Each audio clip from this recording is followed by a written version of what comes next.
ज्ञानतिमिरान्धस्य ज्ञानाञ्जनशलाकया चक्षुरुन्मिलितं येन तस्मै श्रीगुरुवे नमः।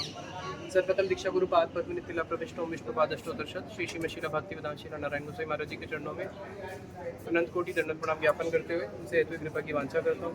तत्पश्चात नितिला प्रविष्टो विष्णुपादष्टोत्तरशत श्री श्रीमशीला भक्ति वेदांत श्री साई महाराज जी के चरणों में अनंत कोटि दंडवत प्रणाम ज्ञापन करते हुए उनसे भी हेतु कृपा की वांछा करता हूँ। आप सबको प्रणाम स्वीकारो। हरे कृष्णा। तो अभी हम जिस स्थान पर आए हैं इसका नाम है रावल। अभी प्रश्न है कि राधा जी का जन्म रावल में हुआ या बरसाना में हुआ। तो बताया कि भगवान की तो ब्रह्मा जी के हर एक दिन में कृष्ण आते हैं। जब भी ब्रह्मा जी का एक दिन होता है उसमें एक कृष्ण की लीला होती है। ब्रह्मा जी के एक दिन को बोलते हैं एक कल, जिसमें 1000 सतयुग, 1000 द्वापर, 1000 त्रेता, 1000 कलयुग, ये चार 1000 बारी आते हैं। तो उस 1000 चतुर्युग में से किसी एक चतुर्युग में भगवान श्री कृष्ण आते हैं। तो हम बड़े सौभाग्यवान हैं कि इस चतुर्युग में भगवान श्री कृष्ण आए थे। और जिस द्वापर में भगवान कृष्ण आते हैं उसी के फिर कलयुग में साक्षात श्रीमंत चैतन्य महाप्रभु का अवतार होता है। तो यहाँ पे बताया कि इस कल्प में राधा जी का जन्म कहाँ पे हुआ है? रावल में हुआ है। कभी किसी अन्य कल्प में राधा जी का जन्म बरसाना में भी हुआ था।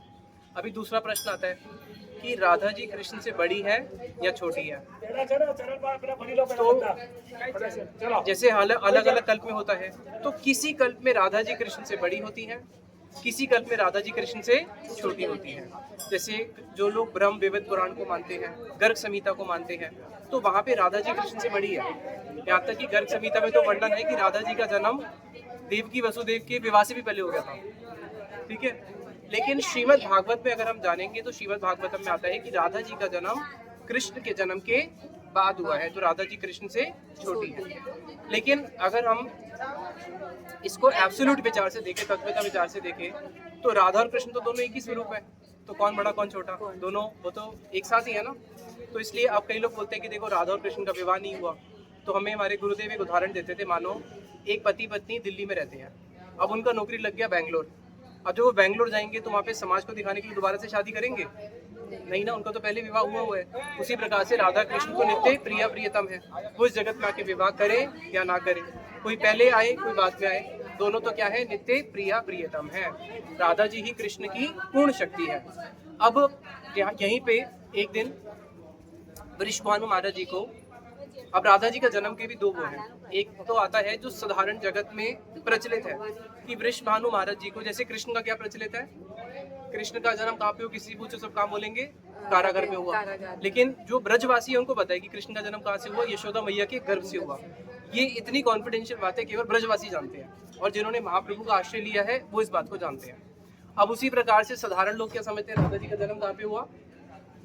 बरसाना। राधा जी का जन्म बरसाना या रावल में कहीं पे भी हुआ। वो सोचते हैं कि राधा जी का जन्म तो एक कमल से हुआ। हाँ। कमल के ऊपर उन्होंने देखा राधा जी हैं। वृषभानु महाराज जी सुबह सुबह स्नान करने गए, यहीं पे पहले यमुना जी की धार बहती थी। तो जब स्नान करने के लिए उन्होंने देखा इतनी दिव्य कन्या, और देखने के साथ साथ उनका उनके प्रति वात्सल्य भाव जागा, और उसको लेके घर में आए, कीर्तिदा मैया को दिखाया और उनको पुत्री की तरह स्नेह करने लगे। ये तो साधारण कथा। जो वृषभानु महाराज जी और कीर्तिदा है, कीर्तिदा पूर्व जन्म के अंदर उनका नाम था कलावती।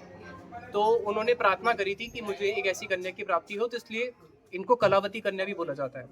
लेकिन ये जो कलावती कन्या जो उनको प्राप्त हुई, राधा जी का एक नाम कलावती कन्या भी है, और जो कलावती पूर्व जन्म में थी वो कीर्तिदा के अंदर प्रवेश कर गई। कलावती के जो पति थे, क्या नाम था, राजा जो भी थे, नाम स्मरण नहीं है, वो वृषभानु महाराज जी में प्रवेश कर गए। तो यहाँ पे इस चीज को समझना कि जो राधा जी का जन्म है वो कीर्तिदा मैया के गर्भ से हुआ है। वो वृषभानु महाराज जी की अपनी पुत्री हैं। ऐसा नहीं कि उनको किसी और की पुत्री प्राप्त हुई, वो उनकी अपनी पुत्री है।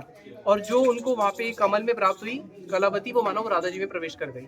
जैसे देवकी नंदन, देवकी के यहाँ पे प्राप्त हुए देवकी नंदन, यशोदा मैया के घर से निकले यशोदा नंदन। जब देवकी नंदन को वसुदेव महाराज जी यहाँ पे लेके आए ब्रज में, तो यशोदा नंदन तो ऑलरेडी थे, वो उनके अंदर प्रवेश कर गए। तो उसी प्रकार से हम ब्रजवासी जो हैं वो ये मानते हैं कि राधा जी का जन्म कहाँ से हुआ है? कीर्ति मैया के गर्भ से हुआ है। कृष्ण का जन्म कहाँ से हुआ है? यशोदा के गर्भ से हुआ है। अब देखो, उनका नाम है कीर्ति, इनकी मैया का नाम क्या है? कीर्ति। राय रामानंद संवाद में आता है कि इस जगत में सबसे बड़ी कीर्ति क्या है, इस जगत में सबसे बड़ी ख्याति क्या है? इस जगत में सबसे बड़ी ख्याति है कि ये कृष्ण भक्त है। कृष्ण भक्त से बड़ी ख्याति कोई नहीं है। अब जिनको भी ये ख्याति मिलती है कि कृष्ण भक्त है, उससे बड़ी कोई कीर्ति नहीं है। अब वो अगर कोई कृष्ण भक्त है तो कैसे है? राधा जी की कृपा से ही है ना। तो इसलिए राधा जी का मैया का नाम क्या है? कीर्ति दा, जिन्होंने कीर्ति को दिया इस जगत को, जिन्होंने राधा जी को दिया, है ना, कीर्ति दा। जैसे इस जगत में कृष्ण भक्त होते हैं, उनको यश प्राप्त होता है। अब कृष्ण की मैया का नाम क्या है? यशोदा, जिन्होंने यश को प्रदान किया, जो सबको यश देती है ना, कृष्ण की मैया। तो यहाँ पे आज हम राधा जी के बहुत सारे नाम हैं, उसमें से राधा जी के अष्टोत्तर शत नाम है, 1008 नाम जो मुख्य हैं, उसमें से भी 108 नाम, तो आज हम उसका पाठ करेंगे, ठीक है। श्री राधा जी को पहले प्रणाम करते हुए, तप्त कांचन गौरांगी राधे वृंदावनेश्वरी वृषभानुसुते देवी प्रणमामि हरि प्रिये। जय जय राधा कृष्ण जय तव गुण गान, प्रेम दाता भक्ति दाता जीव करे कल्याण। जितने भी जीव हैं उनको प्रेम भक्ति कौन प्रदान करती है? केवल और केवल श्रीमती राधा रानी। राधा रानी की कृपा के बिना किसी भी जीव को कभी प्रेम भक्ति प्राप्त नहीं हो सकती। यहाँ तक कि कृष्ण भी अगर प्रेम करना सीखे तो कहाँ से सीखे? राधा रानी। कृष्ण की जो प्रेम गुरु है वो कौन है? श्रीमती राधा रानी। एक दिन कृष्ण जो है वन में से जा रहे थे और उन्होंने एक तमाल वृक्ष के ऊपर एक जूही लता को ऐसे गोल सा करते हुए देखा। अब जूही लता ने जब तमाल का आलिंगन किया हुआ था तो हवा बह रही है, तो लता ऐसे ऐसे हिल रही है, तो उसको देख के कृष्ण वहाँ पे खड़े होकर नृत्य करने लगे। तो वहाँ से कुछ मंजिलियाँ जा रही थी, उन्होंने बोला कृष्ण तुम यहाँ पे क्या कर रहे हो? बोले मैं यहाँ पे नृत्य सीख रहा हूँ। बोले नृत्य किससे सीख रहे हो? बोले मैं ये जो लताएं हैं पताएं हैं इससे नृत्य सीख रहा हूँ। बोले इन्होंने किनसे सीखा? इन्होंने राधा जी से सीखा। तो राधा हमार प्रेम गुरु, कृष्ण चैतन्य चरितामृत में खुद बोलते हैं कि राधा जी मेरी कौन है? प्रेम गुरु है। हर व्यक्ति का कोई ना कोई गुरु होता है ना। तो कृष्ण ने प्रेम करना किससे सीखा? केवल और केवल राधा रानी जी से। और गुरु तो गुरु ही होता है, शिष्य तो हमेशा शिष्य ही रहता है। तो प्रेम के विषय में कृष्ण हमेशा शिष्य रहेंगे और राधा जी हमेशा उनकी गुरु रहेंगी। ओहे राधे कृपा कर हृदय माझरे, तव गुण गान चित्ते सदा जेन स्फुरे। राधा जी आप हम पे एक कृपा करो। क्या? कि आप हम पे ऐसी कृपा करो कि हमारे हृदय के अंदर हमेशा और हमेशा आपके गुणों का स्फुरन होता रहे, आपके गुण हमारे हृदय में स्फुरित होते रहे और आपके गुणों को गान करते रहे। क्यों? क्योंकि जे धरी लो राधा पद परम यतने, जिसने राधा जी के चरणों को पकड़ लिया, से पाइलो कृष्ण धन अमूल्य रतने। उसको कृष्ण के पीछे नहीं भागना पड़ेगा, कृष्ण उसके पीछे भागेंगे। अगर कोई जीव राधा जी के गुणगान गा रहा है तो इसका मतलब क्या है? इसका मतलब है कृष्ण उसको ढूंढ रहे हैं। अरे कौन है जो मेरी राधा जी के गुणगान गा रहा है? तो इसलिए हम ये प्रार्थना करते हैं राधा जी हमारे हृदय में केवल आपके हम गुणों को गान करते रहे। वेद पुराणे तब बहु नाम है, तार मध्य किच्छु मात्र कीर्तन जे है। वेदों में तो आपके बहुत सारे नाम है, उसमें से कुछ पे कीर्तन करना चाहता हूँ, आप मेरे पे ऐसी कृपा करो। ए जगत भक्तगण तुम्हार लागिया, अनेक नामे ते डाके श्रद्धा युक्त है। या इस जगत में राधा जी के भक्त राधा जी को अनेक अनेक नाम से पुकारते हैं। किशोरी, श्यामा, लाडली, अनेक अनेक नाम से पुकारते हैं ना। सही भावे किछु नाम करी जे कीर्तन, तब पदे भक्ति जेन थाके अनुशरण। तो मैं भी आज कुछ कीर्तन करने का प्रयास करूंगा, मैं राधा जी के कुछ नामों का कीर्तन करूंगा, जिससे क्या हो, मेरे हृदय के अंदर भी राधा जी के प्रति हमेशा शुद्ध भक्ति बनी रहे। वृषभानु महाराज आनंदित हैया, निज कन्या नाम राखे श्री राधा बलिया। वृषभानु महाराज जी ने जैसी राधा जी को देखा बड़े आनंदित हुए। आनंदित होने के साथ साथ उन्होंने राधा जी का सबसे पहले नामकरण संस्कार कर दिया। क्या नाम रखा? राधा। राधा का अर्थ क्या है? दो अर्थ। राधा का अर्थ है जो हमेशा कृष्ण की आराधना करती हैं, कृष्ण की ओर धावित होती हैं। दूसरा, कृष्ण जिसकी आराधना करते हैं वो है श्रीमती राधा रानी। वृषभानु महाराजेर कन्या हनतीनी, वृषभानु जाना में तब इते जानी। क्योंकि वो वृषभानु महाराज जी की कन्या है इसलिए उनका नाम हुआ वृषभानु जा। क्या नाम हो गया? वृषभानु जा। कीर्तिदार कन्या है श्रीमती राधिका, सही जन्य नाम तार कीर्तिदा कन्या। क्योंकि कीर्ति मैया की पुत्री है इसलिए नाम हो गया कीर्तिदा कन्या का। कीर्ति की कन्या, कीर्ति मैया की कन्या, कीर्तिदा कन्या का। कीर्तिदा उनकी मैया का नाम, इनका हो गया कीर्तिदा कन्या का।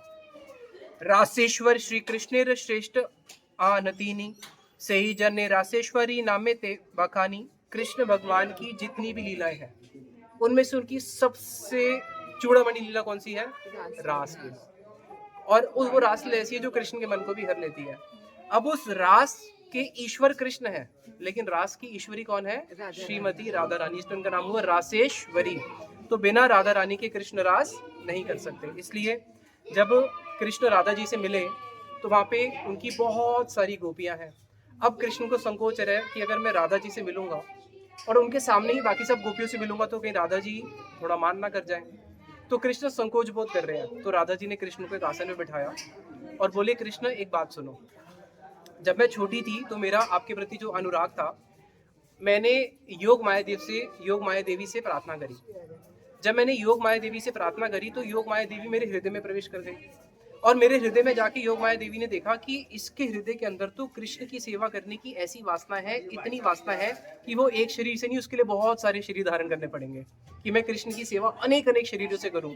तो इसलिए जितनी भी गोपियां हैं वो सारी की सारी 100 करोड़ गोपियां क्या है, राधा जी की अपनी ही काया व्यू है। जितनी मंजरियां हैं वो क्या है, राधा जी की अपनी काया व्यू है कि मैं कृष्ण को आनंद देने के लिए इतने सारे रूप धारण करूं।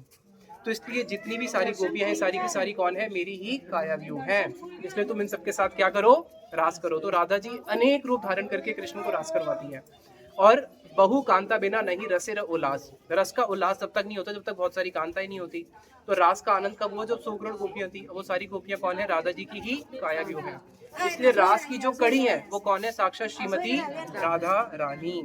श्री रास मंडल तीनी सदा करे वास, श्री रास वासिनी नामे तब प्रकाश। रास मंडल में नित्य राधा जी वास करती हैं क्योंकि कृष्ण का नित्य रास होता है। तो रास मंडल में रहने के कारण उनका नाम हो गया श्री रास वासिनी, जो हमेशा रास में ही वास करती हैं।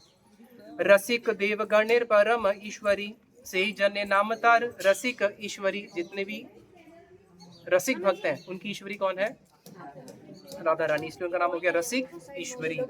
श्री कृष्ण प्राण अधिका प्रेयसी चेतिनी, राधा जी की प्राण अधिका प्रिया। जितनी भी उनकी प्रिया है उनमें से सबसे ज्यादा प्राण अधिका प्रिया कौन है, श्रीमती राधा रानी।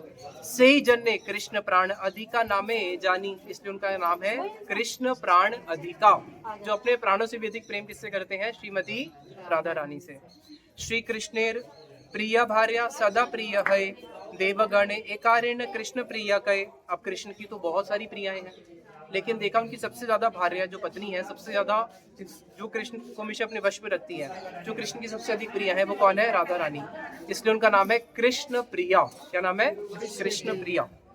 सर्व अंश जीनी है कृष्ण रसदृषि, कृष्ण स्वरूपणी नाम है कृष्ण र प्रेयसी। अब देखो कह रहे हैं कि राधा जी और कृष्ण जो है उनमें कोई अंतर ही नहीं है। जिस प्रकार से कृष्ण है उसी प्रकार से राधा रानी है, दोनों में कोई अंतर नहीं है। इसलिए उनका नाम हो गया कृष्ण स्वरूपिणी, जो स्वरूप में किसके समान है, कृष्ण के। और कृष्ण किसके समान हो जाएंगे, राधा रानी के। पूरा काले श्री कृष्णेर वाम अंग हईते, सृष्टि करिया था कि सही कारण ते, कृष्ण वाम अंग संभूता श्री कृष्ण जी ताके। अब क्योंकि जब कृष्ण भगवान की इच्छा हुई कि मैं रास करना चाहता हूँ, उनके वाम से राधा रानी प्रकट हुई, इसलिए उनका नाम है कृष्ण वाम अंग संभूता, जो कृष्ण के वाम अंग से प्रकटित हुई है। अति आनंदित है से ही जन ने रखे, परम आनंद राशि रूपा नतीनी, परम आनंद रूपेणी तब इत जानी। और जो कृष्ण को हमेशा आनंद प्रदान करती हैं, कृष्ण हमेशा आनंद में रहते हैं, उसके पीछे मूल कारण क्या है, श्रीमती राधा रानी। और देखना वैसे भी जैसे जब राम जी थे बड़े आनंदित थे, वन में गए तब भी बड़े आनंदित है, लेकिन जब सीता जी चली गई तब रोने लगे, है ना। तो उसी प्रकार से कृष्ण जो है रास कर रहे बड़े आनंदित है, लेकिन जैसी रास से कृष्ण राधा जी चली जाती है तो कृष्ण तू बिना कहा रास ले, तू लागी मोर ब्रजवासरे। अरे तुम्हारे बिना रास कैसे हो सकता है।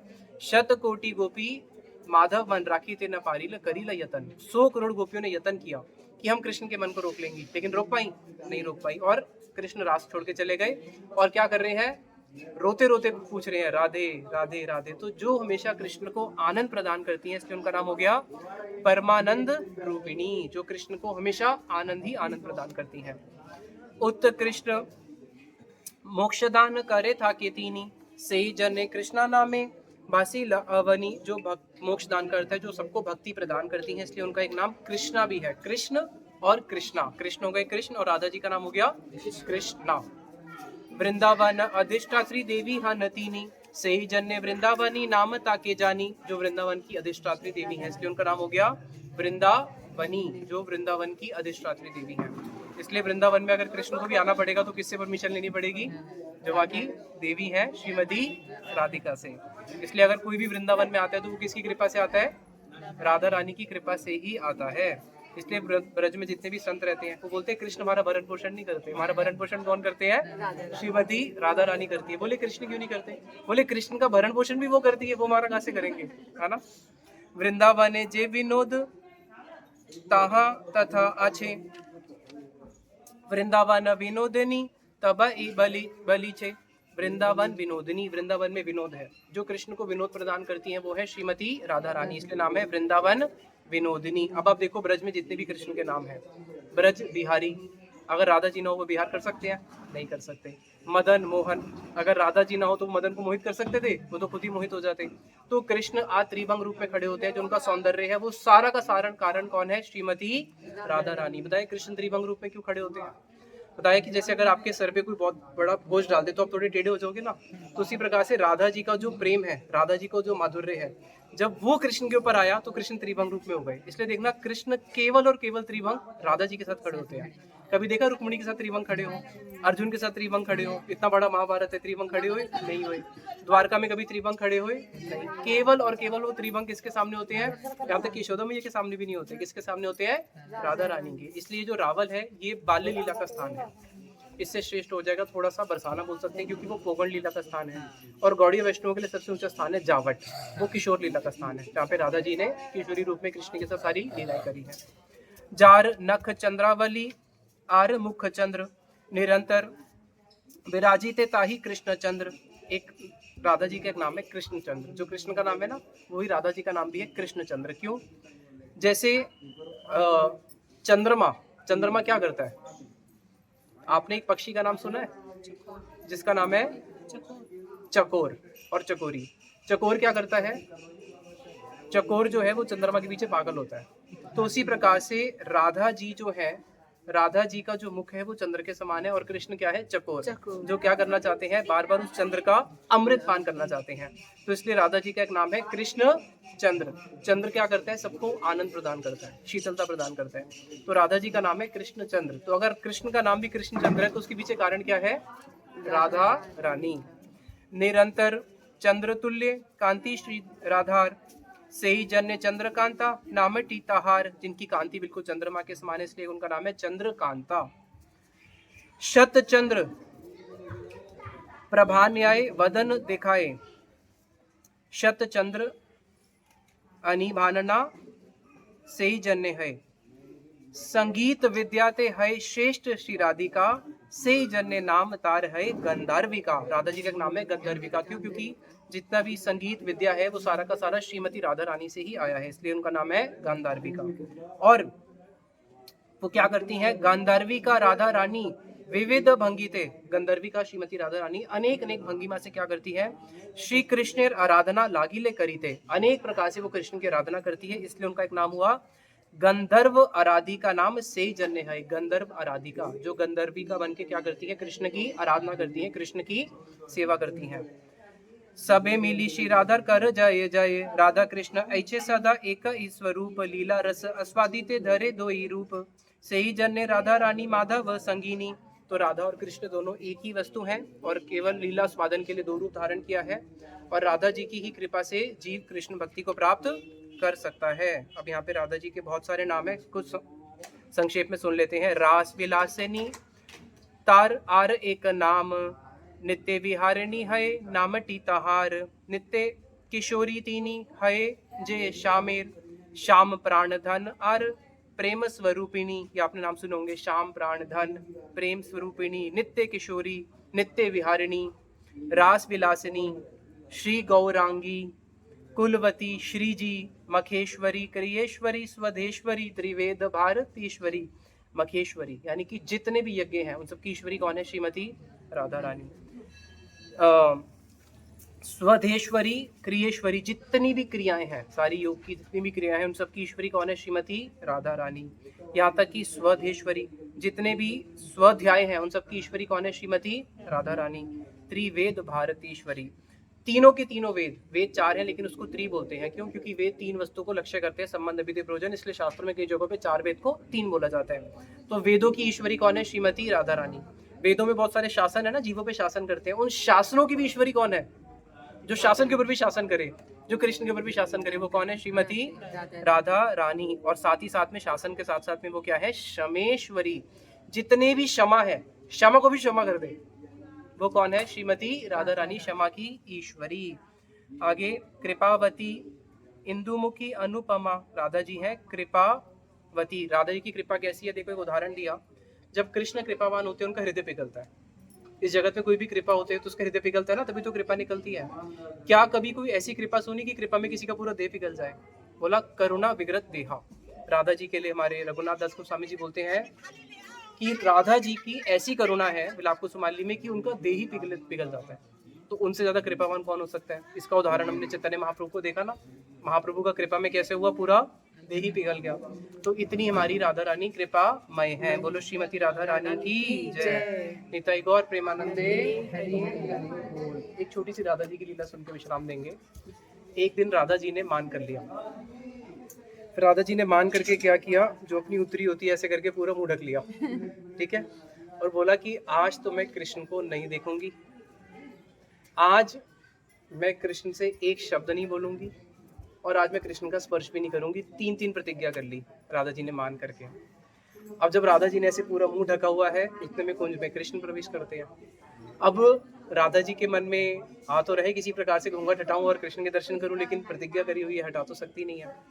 तो उतने में क्या होता है, जो सखियां हैं अब वो राधा जी को और प्रलोभन देती हैं। अरे श्याम सुंदर, ऐसा स्वरूप तो हमने कभी आपका देखा ही नहीं। ऐसा स्वरूप तो अगर आज हमारी श्रीमती राधा रानी देख लेगी तो उनकी तो सारी की सारी प्रतिज्ञा भंग हो जाएगी, इसलिए शाम अभी तुम निकुंज छोड़ के चले जाओ। अब राधा जी एक नजर जैसे देख लेती हैं, जैसी एक नजर से देखती है तो पहली प्रतिज्ञा तो टूट गई। अब दूसरी प्रतिज्ञा क्या थी? मैं इनसे बात नहीं करूंगी। अब उतने में जो राधा जी की दूसरी प्रतिज्ञा में बात नहीं करूंगी, तो कृष्ण क्या करते हैं, कृष्ण जो है वहां पे चंद्रावली का गुणगान गाना शुरू कर देते हैं। पता है आज मेरा इतना सुंदर सुंदर स्वरूप कैसे है? आज मैं चंद्रावली के कुंज में गया था और चंद्रावली ने मेरी इतनी खातिरदारी करी, उसकी सारी सखियों ने मेरी इतनी खातिरदारी करी कि मेरा आनंद के कारण मेरे चेहरे पे जो है आज ये इतना मुस्कान, और उसके कारण इतना ये मैं इतना सुंदर दिख रहा हूँ। अब वो जब चंद्रावली की महिमा गान सुन, और देखो ये चंद्रावली ने कितनी सुंदर मुझे विजंती की माला पहनाई, ऐसी माला तो कभी तुमने मुझे दी ही नहीं है। अब वो चंद्रावली की जैसी गुणगान गाती जा रही है तो राधा जी को क्रोध आता है। तो राधा जी कृष्ण को बोलते थे तो चंद्रावली की कुंज में ही जाओ ना, काले हमारे आप कुंज में क्यों आए हो, जाओ यहाँ से। दूसरी प्रतिज्ञा भी टूट गई। अब थी तीसरी प्रतिज्ञा। तीसरी प्रतिज्ञा कृष्ण क्या करते हैं, अब वो जो चंद्रावली का जो बनाया हुआ हार है वो उनके पास लेके आते हैं। अच्छा मैं चले जाऊंगा, पहले इस हार को देखो कितना सुंदर है। तो राधा जी गुस्सा आता है और कृष्ण जान ही रहे हैं, तो वो धक्का देके बोलती है जाओ कुंज के बाहर। तो तीसरी प्रतिज्ञा भी टूट गई। तो राधा जी अगर मान भी करती हैं तो वो किसके लिए करती हैं? केवल और केवल कृष्ण को आनंद प्रदान करने के लिए। तो राधा जी की सारी चेष्टाएं हैं कि किस प्रकार से श्याम सुंदर को मैं आनंद प्रदान कर सकूं। तो वही हम राधा जी से प्रार्थना करते हैं, जो हमारे गुरुदेव की प्रार्थना थी, त्वयि वास्मिन् ना जीवामि त्वयि विना इति विज्ञाय देवी त्वयि नैमां चरणार्तिकम्। कि हे राधा रानी, हम आपके बिना जीवित नहीं रह सकते, नहीं रह सकते, नहीं रह सकते। हमारी ऐसी दशा कब हो जाए? जब हमारी ऐसी दशा हो जाएगी तो फिर राधा रानी हमें क्या करेंगी? तुआ गण माजे हमारे गणी। जितने भी राधा जी के गण हैं उन सबको गिनती है, उसमें एक गिनती और बढ़ा देंगी, किसकी? हमारी। तो ये हमारी राधा जी से प्रार्थना है। निताई गौर प्रेमानंदे हरि हरि बोल।